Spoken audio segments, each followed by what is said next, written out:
호세아 7장 8절로 16절 말씀 함께 제가 한 절, 성도님들 한 절, 마지막 절 합독하도록 하겠습니다. 호세아 7장 8절로 16절 말씀입니다. 에브라임이 여러 민족 가운데 혼합되니 그는 곧 뒤집지 않은 전병이로다.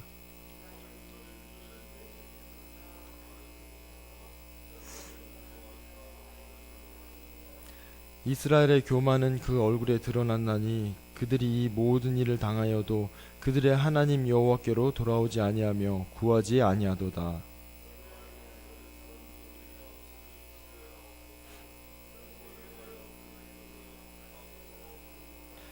그들이 갈 때에 내가 나의 그물을 그 위에 쳐서 공중에서처럼 떨어뜨리고 전에 그 회중에 들려준 대로 그들을 징계하리라.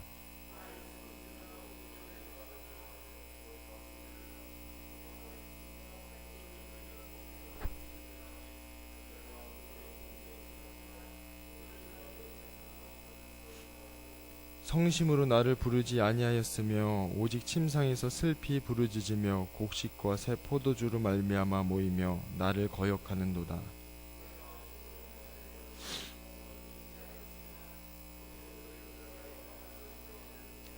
그들은 돌아오나 높으신 자에게로 돌아오지 아니하니 속이는 활과 같으며 그들의 지도자들은 그 혀의 거친 말로 말미암아 칼에 엎드러지리니 이것이 애굽 땅에서 조롱거리가 되리라. 아멘. 오늘도 이 주일에 이 새벽에 주의 전을 찾으신 우리 성도님들을 주님의 이름으로 사랑하고 축복합니다. 어제는 1절부터 7절의 말씀으로 이스라엘이 죄에 에워싸였기 때문에 하나님을 볼 수 없었고 더 이상 하나님께 나아갈 수 없었음을, 또 회개할 수 없었음을, 그래서 죄의 길로 향했다는 것을 중심으로 이야기를 나누었습니다. 어제는 이어서 오늘은 8절부터 16절 말씀인데요.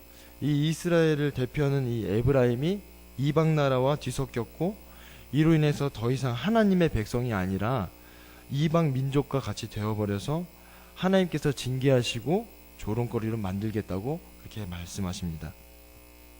이스라엘은 하나님께서 택하신, 또 하나님께 택함받은 백성이었습니다. 거룩한 백성으로 부름을 받았기 때문에 세상과 구별된 삶을 살아야 하는 것입니다. 그런데 이제는 세상의 다른 민족들과 혼합되어서 세상의 다른 민족과 다름없는 그런 모습으로 전락해 버렸습니다. 이는 이 비유에서도 나타내는 것 같이 평평한 돌에 달궈서 그 전병을 굽는데 돌 한쪽에만 전병을 붙여놔서 밑에는 다 타버리고 반대쪽은 익지도 않은, 아무짝에도 쓸모가 없어서 버려지는 그런 전병과 같다고 그렇게 말씀하십니다. 마태복음 5장 13절에 예수님께서 하신 말씀이 떠오릅니다. 너희는 세상의 소금이니 소금이 만일 그 맛을 잃으면 무엇으로 짜게 하리요?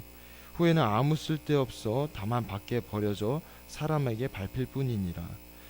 이 사람과 이 세상과 별반 다르지 않게 살기에 결국 맛을 잃고 또 사람들에게 밟혀서 버려지게 되는 것입니다.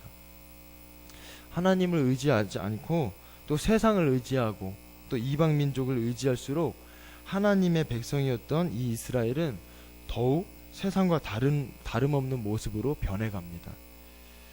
정치, 종교나 이 문화의 영역에서 하나님의 백성으로서의 모습으로 살아가는 것을 더 이상 찾아볼 수 없는, 이 세상의 논리에 휩쓸려서 국력이 쇠약해짐에도 전혀 알지 못합니다.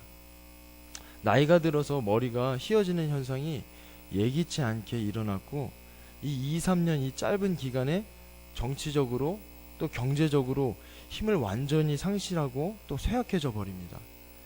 생명력은 상실되고 죽음으로 가까이 향하지만 하나님께 도움을 청하지 않습니다.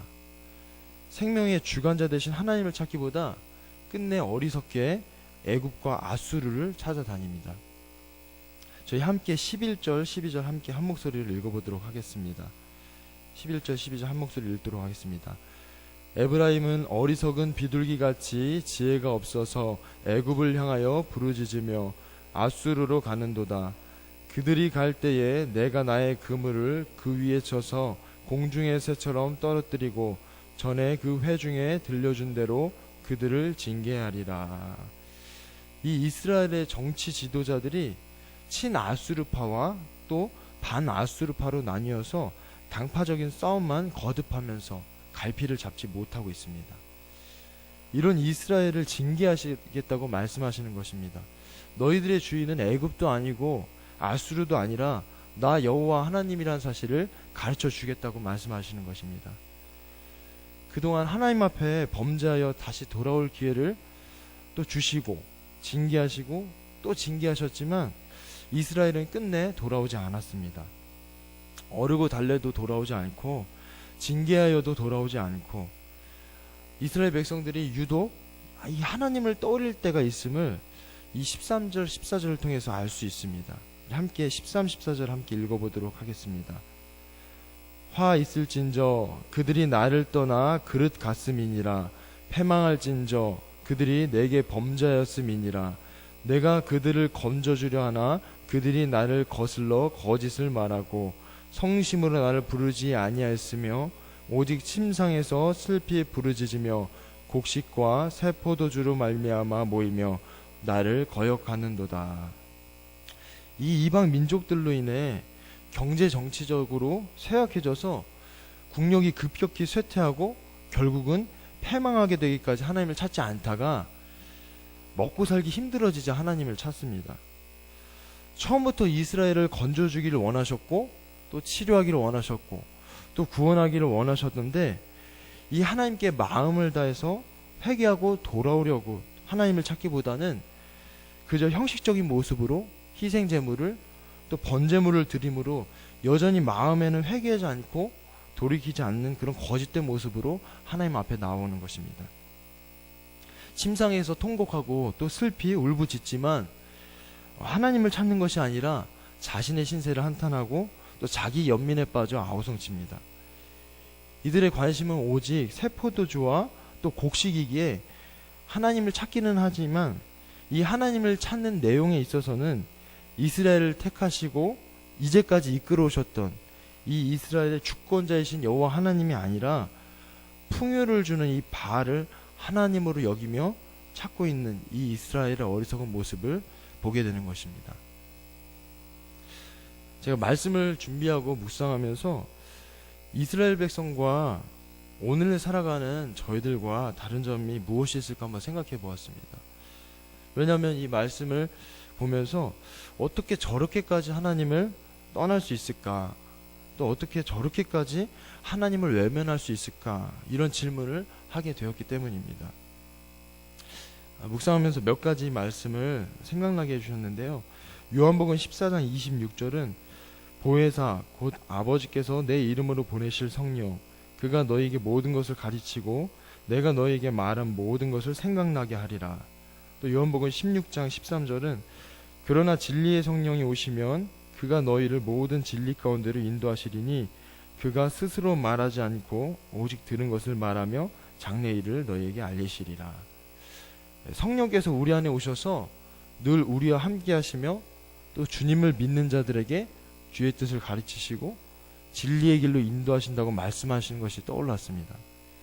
또 사도행전 1장 8절은 오직 성령이 너희에게 임하시면 너희가 권능을 받고 예루살렘과 온 유대와 사마리아와 땅끝까지 이르러 내 증인이 되리라 하시니라.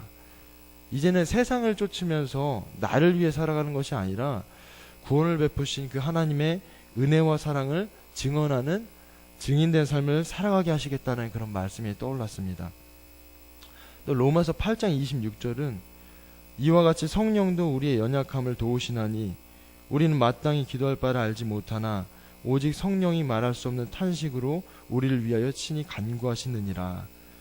이 성령께서 우리의 연약함을 도우시고 늘 우리를 위해 탄식하시며 간구하시겠다는 것을 생각나게 하셨습니다. 죄의 길에서 돌이키도록 마음의 죄를 품고 살아가는 것이 아니라 주님을 모시고 살아갈 수 있도록 탄식하시면서 우리를 위해 친히 간구하시겠다는 그 말씀을 생각나게 해주셨습니다. 이스라엘 백성과 오늘 여기에 모인 저희들과 다른 점은 성령께서 저희 안에 오셔서 진리의 길로 또 의의 길로 주님의 길로 항상 인도하시겠다고 하시는 것입니다. 살아가다 보면 때로는 하나님 앞에 동일한 죄로 넘어질 때도 있고, 때로는 또 하나님 앞에 부끄러운 모습으로 서게 될 때도 있지만, 결코 주님을 떠나거나 또 주님을 배신하려는 마음을 품을 수 없는 자들이 바로 저희들이라는 사실을 깨닫게 해주셨습니다. 죄로 인하여 하나님의 관계가 소원해지거나 조금이라도 멀어지게 되면 경제적인 어려움보다도, 또 관계적인 어려움보다도, 가정적인 어려움보다도, 그 어떤 어려움보다도 마음이 괴롭다는 것을 여기 계신 누구나 경험하면서 살아가기에 이 새벽에 하나님께 나와오는 것이겠다라는 그런 생각을 하게 되었습니다. 이스라엘 백성들은 풍요를 위해서, 또 자신의 유익을 위해서 하나님이 아닌 바알을 택하였고, 또 하나님을 아는 지식을 버려서 죄의 길로 향했지만, 오늘을 살아가는 저희들은 하나님의 하나뿐인 아들을 보내주시고 또 십자가에 달려 죽기까지 보여주신 그 은혜와 사랑으로 살아가는 그런 복된 자들이라는 그런 사실에 다시 한번 감사함으로 주님을 붙잡게 됩니다. 뿐만 아니라 저희 안에 성령께서 오시지 않으셨다면 늘 주님을 붙들고 의지하며 살아갈 수 있었을까 하는 생각에 주님 참 감사합니다, 그런 고백을 하게 됩니다. 오늘 여기에 모이신 모든 성도님들께서 내 안에 오셔서 나와 항상 함께 하시고 늘 나를 선하게 인도하시는 그 성령님을 의지하시면서 그 성령께서 가르쳐 주시고 깨닫게 하시는 것을 붙잡으시면서 오늘 하루도 또 이 한 주간도 주님의 은혜와 사랑을 깊이 누리시면서 하나님 앞에 감사와 찬양으로 그런 영광을 돌리는 삶을 살아가게 되시기를 간절히 소망합니다. 기도드리시겠습니다. 사랑하는 하나님 아버지, 이 새벽에 저희들을 주의 전으로 불러주셔서 주님을 예배할 수 있도록 인도하심을 감사드립니다. 세상을 살다 보면 힘들고 어려운 순간을 계속해서 마주하게 됩니다. 그 순간마다 늘 나와 함께 하시는 성령님을 의지하며 살아갈 수 있도록, 그런 저희들이 될 수 있도록 믿음을 주시고 주님의 은혜와 사랑을 더 깊이 경험하고 누리며 살아갈 수 있도록 인도하여 주셔서 세상을 쫓기보다 늘 주님을 쫓고 늘 주님을 의지하며 살아갈 수 있는 저희들이 되도록 인도하여 주시옵소서. 돈도 명예도 성공도 내가 가진 모든 것을 버리고 포기할 수 있어도 주님은 절대로 버리지 않고 또 포기하지 않는 저희들이 되도록 굳게 붙들어 주셔서 주님 안에서 참 평안과 기쁨을 항상 누리며 살아가도록 인도하여 주시옵소서. 오늘은 주님의 날입니다. 여기 모인 저희 모두가 영과 진리로 하나님만 예배할 수 있도록 성령께서 충만히 임하시고 선하게 인도하여 주셔서 하나님 만나고 삶의 자리로 돌아가 하나님을 예배하는 예배자의 삶을 살게 하여 주시옵소서. 한 주간도 성령께서 도우시고 선하게 인도하실 줄 믿고 감사드리며 살아계신 우리 구주 예수 그리스도의 이름으로 기도드립니다. 아멘.